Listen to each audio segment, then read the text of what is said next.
In today's video, I'm here to tell you why playing like a noob is the answer. Obviously, if you play like a noob, you will be a noob, and that isn't a good thing. I'm not talking about noobs like newcomers, but noobs like scrubs. And scrubs are scrubby, okay? I don't want no scrub. But we can learn something from everyone. Let me get into this by explaining how and when the noob option becomes the pro option. And this is surprisingly relevant in competitive Smash.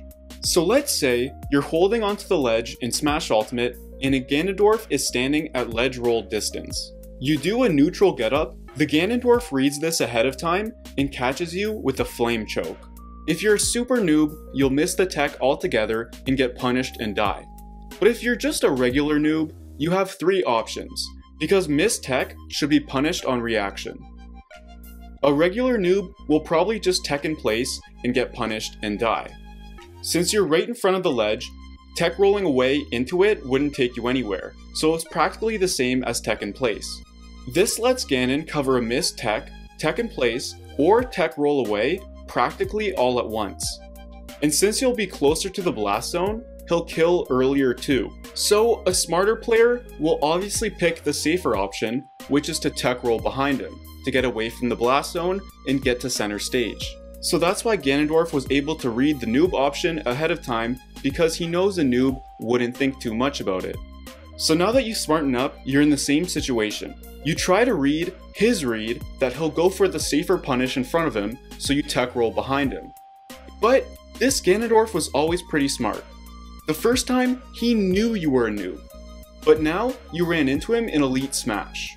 He reads that you're reading that he'll read a tech in place or tech away, and so he forward smashes behind him and kills you anyway. Then finally, there's me, the 9 million IQ player against this Ganondorf. Because tech roll behind is generally better, and because this Ganondorf player knows I'm not a noob, the Ganondorf player will try to read me trying to read his read and punish behind him like he just did. But I'll actually read his read of me trying to read his read and go for the tech in place. Ladies and gentlemen, we went full circle. This is how the noob option becomes the pro option. I know that was very convoluted, but I hope you understood it, and I'm gonna keep giving some more examples to make things clear. In competitive play, as you fight better players, these reads within reads never end and will loop from doing the smart option to the noob option in cycle. If you couldn't tell, using the noob option only applies for reading, because sometimes the hardest thing to read is a pro who might sometimes choose to play like a noob. In Melee, where if you're just jumping and then get stuffed by a Falco down air, they will immediately forward smash towards center stage trying to read a tech towards center stage. That's because smart players know that center stage is good, so they'll always try to tech inward. But then there's me, the guy who plays like a noob and techs away from center stage and closer to the blast zone. This has gotten me away from S-smashes an infinite amount of times because they never think I'm that newbie. In hindsight, it's a little disrespectful because they should think I'm so good that I would play like a noob. But here's one more example, and it's my absolute favorite. Let's say you're a noob standing at ledge roll distance and your opponent is hanging on to the ledge. If you're a noob, you're probably waiting at ledge roll distance trying to punish a roll. Your opponent will see you there and think, they're obviously waiting for a roll, I'm just gonna do neutral get up or jump or whatever, and then they'll get on safely.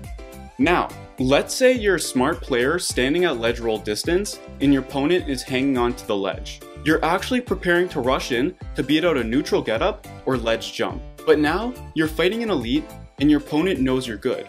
So he doesn't think that you're so dumb that you're just going to be standing there waiting for a roll. So he reads this by actually rolling in. And the second you see the animation, you run forward thinking that he's going to neutral getup or ledge jump. And he ends up behind you after his ledge roll and actually punishes you. Now, it's me again. My brain cells and neurons are firing intensely.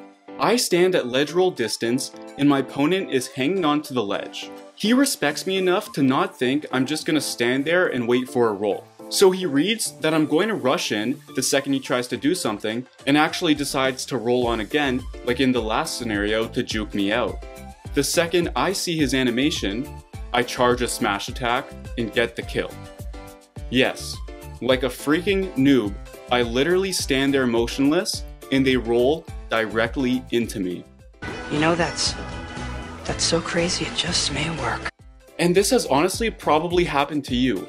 And now I'm sure you'll notice whenever it happens, and you might be able to abuse this power yourself. So this has been my TED Talk on reverse noob psychology, and if you enjoy the content, please hit that DK thumbs up and spank that subscribe button.